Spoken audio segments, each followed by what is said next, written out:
Assalamualaikum warahmatullahi wabarakatuh. Saya Intan Mayasari SPD, calon guru penggerak angkatan 7 dari Kabupaten Aceh Barat Daya. Saya bersama rekan sejawat saya, Ibu Seminarsi SPD, sebagai guru bahasa Inggris di SMP Negeri 1 Belampidi. Pada hari ini, saya dan rekan sejawat saya akan melakukan kegiatan supervisi akademik tahap pra-observasi. Assalamualaikum Bu Sumi. Waalaikumsalam warahmatullahi. Bagaimana Bu kabarnya hari ini? Alhamdulillah sehat. Alhamdulillah. Jadi begini Bu, seperti yang sudah saya sampaikan 2 hari yang lalu bahwa saya akan melakukan supervisi di kelas Ibu nantinya. Alhamdulillah nih Bu Sumi menyetujuinya. Kemudian untuk melakukan supervisi akademik ini Bu, ada 3 tahapan yang harus kita lalui.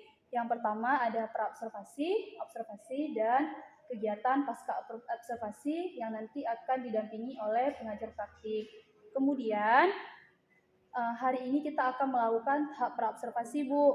Harapan kita adalah untuk bersama-sama berdiskusi, sharing terkait kesiapan Ibu untuk melaksanakan supervisi dan juga agar pelaksanaan supervisi dapat berjalan dengan lancar sesuai dengan yang Ibu harapkan dan juga untuk meningkatkan kemampuan Ibu dalam hal akademik. Kemudian pengetahuan serta pengalaman Ibu dalam proses pembelajaran. Dalam pertemuan kita hari ini, apa nih yang Ibu Semi harapkan? Oke, saya merasa senang sekali sebab terpilih Ibu mengobserv saya. Kemudian kita bisa berdiskusi, sharing. Kemudian Ibu juga bisa supervisi saya. Saya juga bisa meningkatkan kompetensi saya dalam pembelajaran. Kemudian kita melakukan diskusi tentang pembelajaran yang akan nanti dilakukan supervisi nanti. Iya, terima kasih Bu.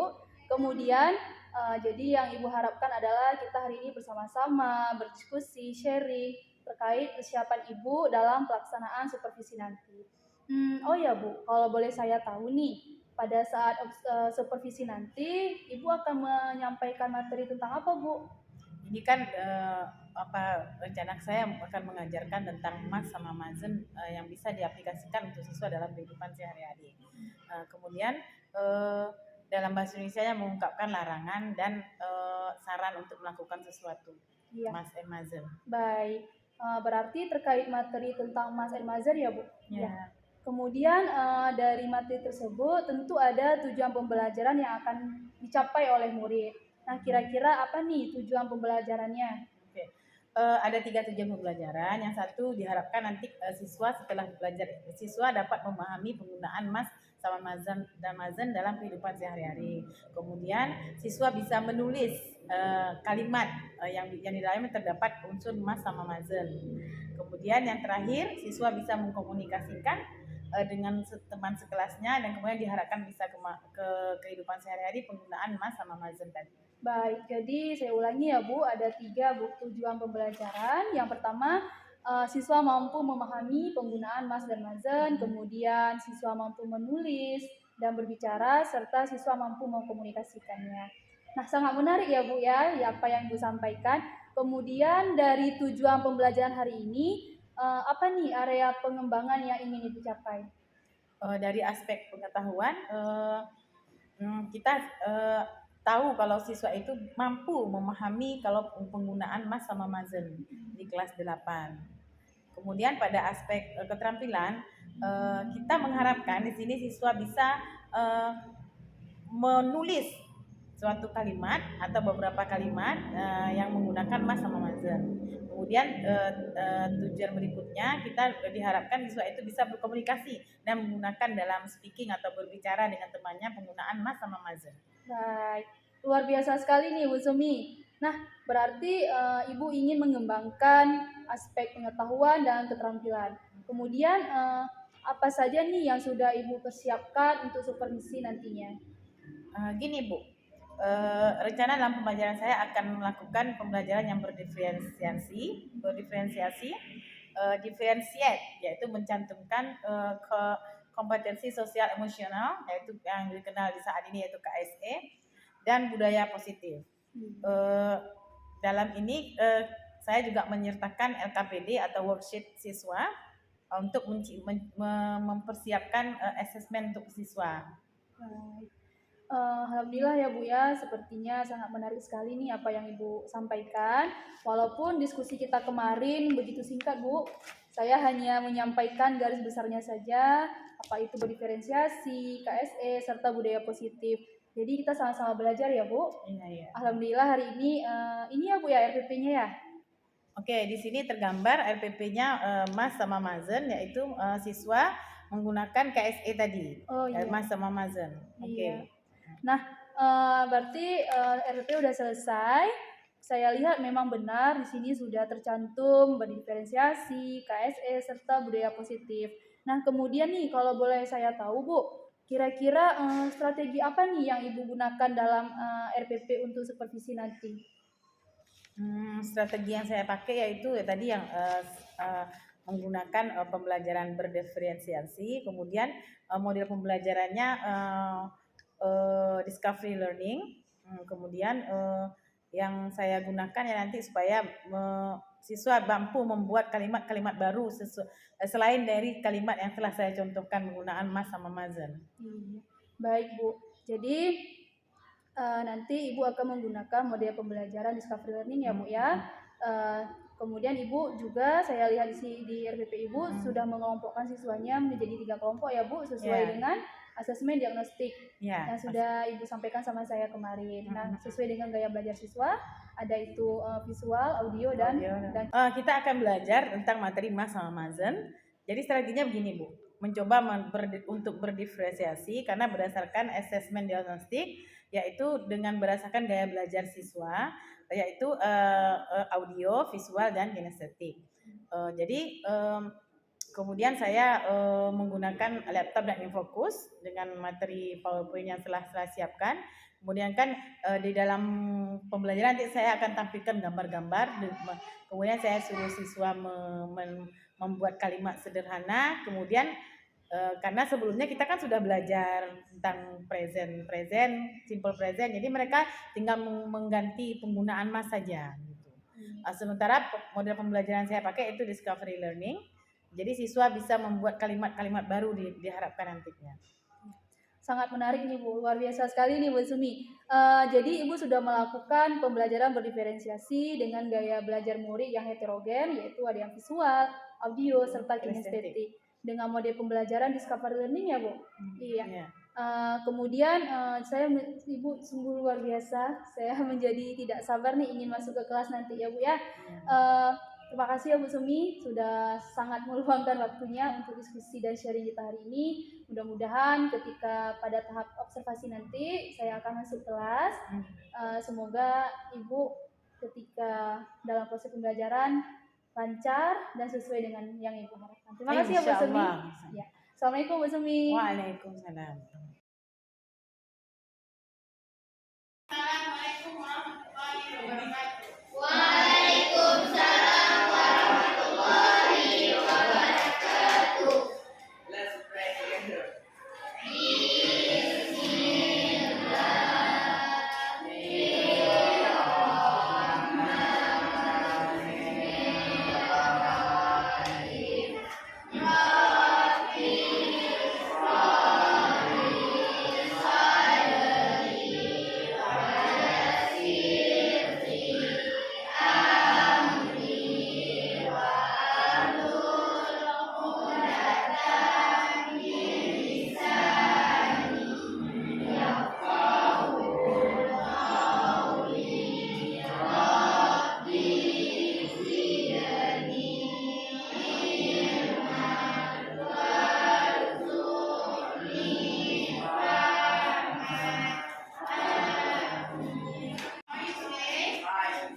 harus upacara bendera. Oke, hari ini kita mau belajar tentang harus dan tidak harus, ya. Kita perhatikan dulu.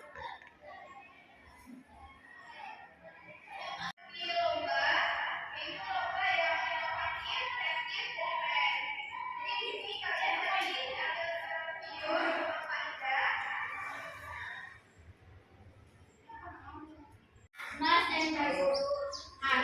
Tadi mas and mas. Contohnya dari kalau di sekolah kamu tidak boleh tidur di kelas, tidak boleh tidak ikut berkelompok, dan tidak boleh cabut. Oke. Jadi setelah belajar ini nanti kamu bisa menggunakan mas. Kata harus dan tidak harus setelah memasukkan dalam kalimat. Bisa dipahami? Oke. Sekarang coba look at the picture. Perhatikan gambar berikut. Oke, perhatikan, jadi contohkan. We must study hard. Follow me. We must study hard. We must study hard. Oke, next. Ini. Can you read it? Bisa baca? Coba. Oke. Look at the picture. Ini, kemudian next. Ini tadi dari singgungan ya? Dari singgungan. Oke. We must tadi saya disebutkan kan? Oke. Ini. We must wear black shoes to go to school. Oke, what does it mean? Apa artinya? Kita harus memakai sepatu hitam. Oke, coba sempurna. Kita harus memakai sepatu hitam di sekolah. Oke. Kita ulangi bahasa Inggrisnya.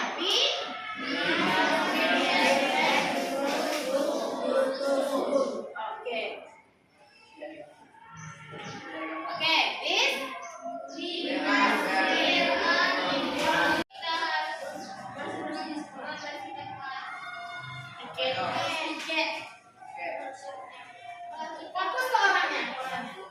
Coba baca. Next thing. We must wear white shoes to go to school. We mustn't wear white shoes to go to school. Oke, ulangi. We mustn't wear white shoes to school. Oke. What does it mean in Indonesia?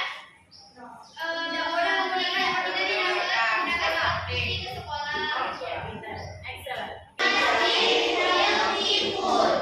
What does it mean?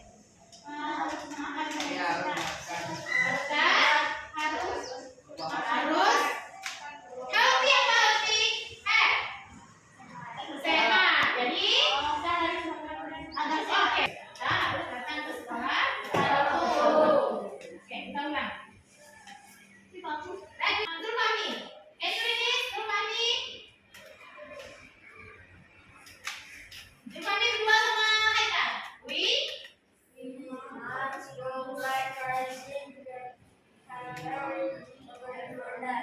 every ya. Jadi sesuatu yang harus kita lakukan. Oke. Must, we use must when we want to say that it's important to do something. Jadi kita menggunakan must itu kalau menunjukkan kita harus melakukan sesuatu. Oke? Kalau mustn't, not to do it. Tidak untuk dilakukan. Ini tidak dilakukan. Ini to do. Harusnya. Oke. Coba sekarang ini kamu kelompok penjelasan, kamu catat ini aja dulu. Dulunya kelas berkelompok. Ini ada gambar kamu create the sentences by using must or mustn't. Kamu perkirakan di gambar itu kira-kira kamu kalimatnya must atau mustn't, harus atau tidak harus. Jadi satu kelompok. Nanti buat nama kelompok sebelahnya, buat kalimatnya di sini. Ada 5 gambar. 1, 2, 3, 4, 5. Ada 5 gambar ya. Oke? Ya. Oke. Satu kelompok satu. Nanti kamu presentasikan, ya. Oke, makanya gue suruh letak satu kelompok. Oke. Ini bukan waktu 15 menit, ya. Paling lama 15 menit. Yang sudah nanti bisa presentasi langsung. Kita kasih gitu. Ya. Tulis mas atau mas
Right.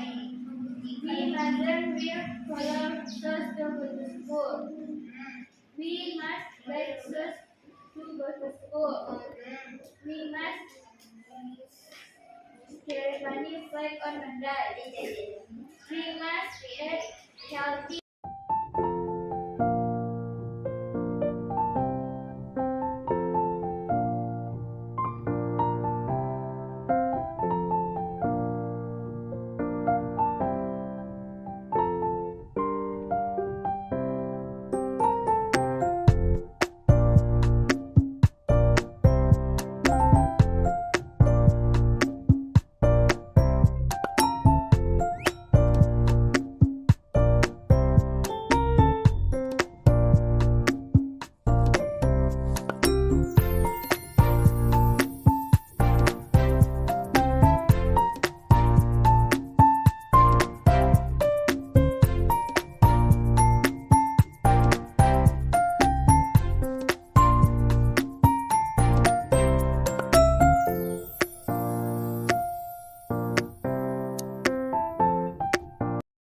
Di situ, we must put on white shoes go to school. Jadi we mustn't put on. Jadi kamu kalau untuk pakaian boleh kamu pakai put on, boleh kamu pakai wear. Wear ya. Ada bahasa baru. Ini artinya sama-sama memakai.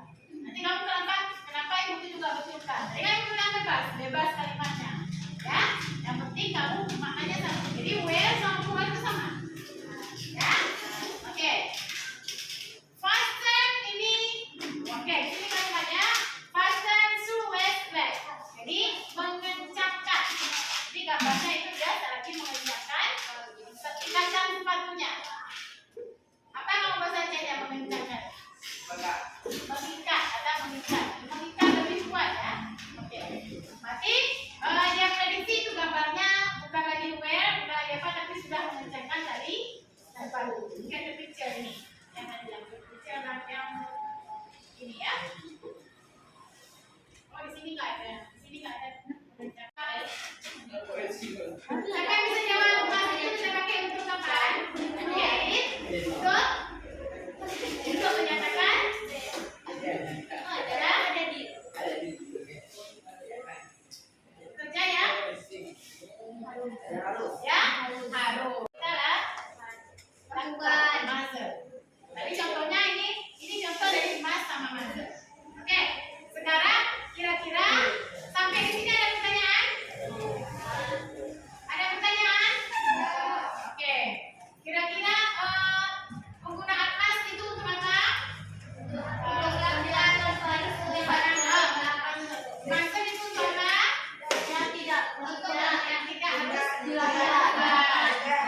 Kapan bisa kita pakai? Kapan saja. Jika orang bertanya aktivitinya apa? Oke, sekarang untuk kamu di rumah, ini kamu boleh ini kan aktivitinya di sekolah rata-rata. Ini contohnya di sekolah. Wearing black shoes, mustn't wearing color shoes, white shoes, kemudian do flag raising ceremony, kemudian apa lagi? Come on time. Oke. Nah, sekarang yang harus kamu lakukan di rumah apa? Ibu minta kamu buat kalimat aja. Kamu bisa tulis, kemudian kamu bisa buat video, kamu kirim nanti ke WA. Kira-kira kamu di rumah kegiatannya apa? Ya? Ada in my life lah. Hah? Ada in my life. Berarti? Maksudnya kegiatan kamu sehari-hari. Ya. Jadi misalnya gini, kamu di rumah, saya jam 9 sampai jam 7 malam sampai jam 10 harus pergi ngaji. Buat saja. Kamu boleh buat voice, boleh buat kamu kegiatannya. Orang videokan sama adik sebentar ini mau pergi ngaji. Ya. Kemudian kirim sama ibu nanti.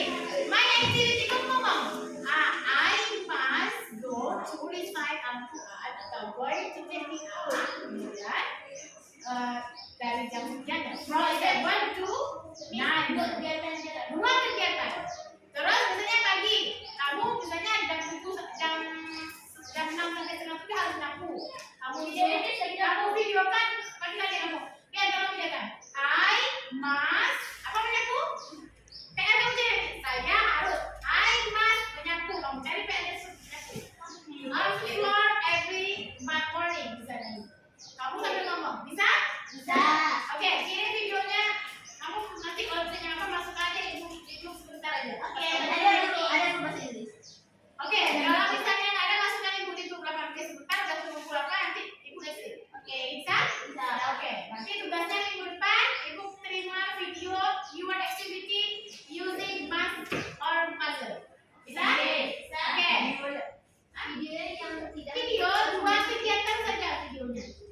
Masih sama tuh kita apa sih?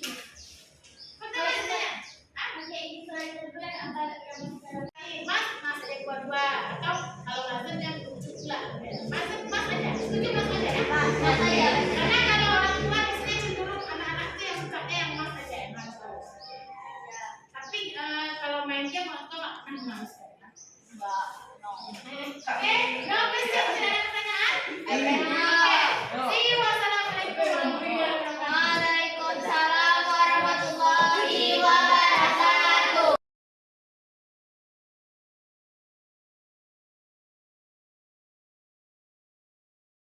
Assalamualaikum warahmatullahi wabarakatuh. Saya Intan Mayasari, calon guru penggerak angkatan 7 dari Kabupaten Aceh Barat Daya. Pada kesempatan ini, saya akan melaksanakan kegiatan supervisi akademik pada tahapan pasca observasi. Di sini ada pengajar praktik saya, Bapak Muhammad Saudin, kemudian ada rekan sejawat saya, Ibu Suminasi. Saya dan Ibu Suminasi akan melakukan kegiatan coaching pada supervisi akademik tahapan pasca observasi. Assalamualaikum Bu Sumi. Bagaimana Bu kabarnya hari ini Bu? Terima kasih ya Bu sudah meluangkan waktunya. Seperti yang saya sampaikan sebelumnya bahwa kita hari ini akan melakukan tahapan pasca observasi Bu. Jadi tujuan pasca observasi itu adalah merefleksikan kegiatan proses pembelajaran yang sudah Ibu Sumi lakukan pada tahap observasi kemarin. Nah, kira-kira nih Bu, bagaimana perasaan Bu Sumi setelah melakukan kegiatan proses pembelajaran kemarin Bu? Alhamdulillah kalau saya lega karena kan di kelas 8 ini kemarin itu kan ibu sponsor saya kan kelas 8 ini saya sesuai dengan yang saya rencanakan, kemudian tahapan-tahapannya sesuai dengan RDP atau buku belajarnya, kemudian saya juga senang karena 80% dari siswa itu merasa antusias dengan materi itu memang baru waktu itu. Kemudian sebagian kecil yang tidak aktif. Iya, benar sekali Bu. Kemarin saya juga melihat seperti itu ya Bu ya. Seluruh langkah-langkah pembelajaran yang Ibu laksanakan sudah sesuai dengan RDP yang Ibu rencanakan. Kemudian siswa juga sudah terlihat antusias, kemudian seluruh siswa juga sudah terlihat aktif. Tapi memang benar seperti yang Ibu katakan bahwa ada beberapa siswa mungkin yang belum terlihat. Nah, kemarin saya juga sudah melihat Ibu melakukan persiapan mulai dari proses registrasi, media pembelajarannya. Nah, kira-kira apa nih Bu kendala yang Ibu rasakan pada pelaksanaan proses pembelajaran kemarin? Kalau ini lumayan, kalau untuk persiapan sama kuliah sama apa yang sama. Cuma ketika pas di kelas kan ada sebagian siswa kendalanya kan kita sebelumnya kita udah offset mereka, udah ada asesmen sepertinya mereka mana yang termasuk mereka memang audio atau visual atau basic. Cuma ada sebagian siswa yang mereka memang karena kalau kita bagi kelompok ada Bu saya nggak mau sama ini, Bu saya biasa sama ini. Maksudnya karena mereka kadang mungkin sudah terbiasa atau mungkin tetangga atau mungkin mereka emang hari-hari sama itu. Kendalanya seperti itu, memang agak susah sih menyatukan siswa itu supaya mereka masukkan ke kelompok yang baru. Iya. Jadi tentu ada kendala ya Bu ya dalam kondisikan murid. Kemudian selain itu apa kelebihan yang Ibu rasakan? Kalau tadi kan kendalanya nih, kemudian apa kelebihan yang Ibu rasakan pada saat proses pembelajaran tersebut? Kelebihannya begini, karena kan selama pembelajaran kan kita sudah mulai melaksanakan pembelajaran berdiferensiasi. Kemudian sosial emosional sudah kami jalani bagaimana karakter siswa, kemudian sudah menyesuaikan dengan karakter siswa yang mereka yang biasa dengan visual sudah kita tunjukkan gambar, kemudian mereka mendiskusikan dengan apa yang ditampilkan di gambar, sehingga sebagian siswa yang tadinya belum termotivasi karena melihat kawannya sudah bergambar, itu gambar apa, itu kalimatnya apa mereka terpacu. Jadi berdasarkan gambar yang saya berikan. Sangat menarik sekali Bu ya. Berarti Ibu sudah menerapkan berbagai organisasi, KSG dan juga budaya positif. Nah, kemudian apakah Ibu sudah puas nih Bu dengan pembelajaran yang telah dilaksanakan? Rasanya sebagai guru tak boleh bilang terus. Kita kayaknya rasanya kan hari itu kenapa ada kendala? Maunya kan kita dalam manual. Hari ini siswa ini seharusnya belajar seperti ini. Ya, dan saya akan melakukan perbaikan. Mudah-mudahan nanti pertemuan berikutnya bisa atasi kendala itu tadi. Yang penting saya akan berusaha supaya siswa itu memang membuat saya puas. Tapi mudah-mudahan dengan pembelajaran, dengan pengalaman, dengan pendekatan ke siswa mungkin akan tercapai. Baik, saya setuju nih dengan Mas ini bahwa kita sebagai seorang pendidik tidak ada rasa puas ya Bu ya, karena kita ingin pada pertemuan-pertemuan di dalam kelas lalu ingin bisa lebih baik lagi. Nah kemudian selain itu Bu, apa hal-hal positif yang telah Ibu lakukan dalam proses pembelajaran? Khusus untuk materi itu ya Bu ya, khusus materi itu kan mereka saya kan ngambil materinya Mas sama Mazen. Jadi saya kaitkan dengan kehidupan mereka sehari-hari. Jadi dari mulai tampilan gambar mereka, oh ini saya sudah pernah lakukan, oh ini adalah saya hari-hari. Ketika itu kan saya contohkan mereka harus pakai sepatu hitam, tidak boleh pakai. Jadi kalau mereka, oh bahasa Indonesia ini, ternyata aplikasinya mereka sudah biasa hari-hari, cuma memindahkan ke bahasa Indonesia saja. Jadi kegiatan mereka hari-hari sudah saya include-kan di dalam materi itu. Jadi istilahnya udah kehidupan sehari-harinya sudah kita masukkan dalam mereka. Jadi kan siswa agak lebih mudah karena mereka sudah mengalami itu. Baik, jadi penggunaan Mas dan Mazen ini sebenarnya sudah mereka lakukan baik di sekolah maupun di rumah. Cuma mereka belum memahami ini termasuk dalam paparan. Seperti itu ya Bu ya? Ya. Sangat menarik sekali nih Bu. Kemudian apa nih yang ingin Ibu tingkatkan pada pembelajaran selanjutnya? Untuk pembelajaran selanjutnya kita kan akan lanjut masalah ini. Kemudian saya akan kasih pilihan ke siswa, misalnya insya Allah minggu depan seperti ini. Kemudian saya berikan kalau untuk lebih dalam lagi, ini kan kemarin materi kita hari ini adalah Mas sama Mazen harus dan tidak seharusnya dilakukan di sekolah. Jadi saya minta pendapat ke siswa, gimana kalau materi ke depan kalian di rumah kalian survei kira-kira kalau apa yang kalian bisa lakukan, yang harus kalian lakukan di rumah dan tidak. Jadi kita melibatkan siswa untuk pendalaman materi itu, kita melibatkan siswa, kita minta pendapat siswa. Oke, mereka setuju. Kemudian ya Bu, malah ada yang bisa Bu, gimana kalau kami buat videonya aja Bu, kami kirim ke WA Ibu atau apa, boleh. Yang penting maksudnya minggu depan kita akan belajar ini tentang yang kewajiban atau harus dan harus tidak di rumah. Baik, berarti di sini sudah terlihat nih pembelajaran berdiferensi produknya ya Bu ya, yang memberikan pilihan kepada murid, mereka maunya tugasnya diserahkan dikumpulkan dalam bentuk apa sesuai dengan yang ada. Iya. Luar biasa sekali nih Mbak Sumi. Kemudian selain itu nih, apa rencana tindak lanjut yang akan Ibu lakukan? Tindak lanjut untuk siswa. Iya. Oke, tindak lanjut untuk siswa itu tadi misalnya kalau misalnya kita cari berusaha untuk memaksimalkan kegiatan-kegiatan apa yang belum tercapai nanti di dalam pertemuan berikutnya, kemudian menciptakan pembelajaran yang kira-kira senternya ke siswa, ke student center. Maksudnya mereka tidak lagi menggunakan kita, ini mereka cari sendiri kalimat-kalimatnya. Baik, terima kasih nih Bu Sumi atas obrolan kita hari ini.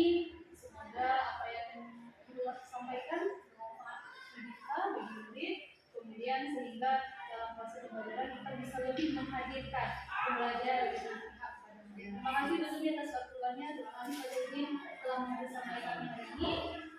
Cukup sekian kegiatan supervisi akademik pasca observasi. Assalamualaikum warahmatullahi wabarakatuh. Waalaikumsalam.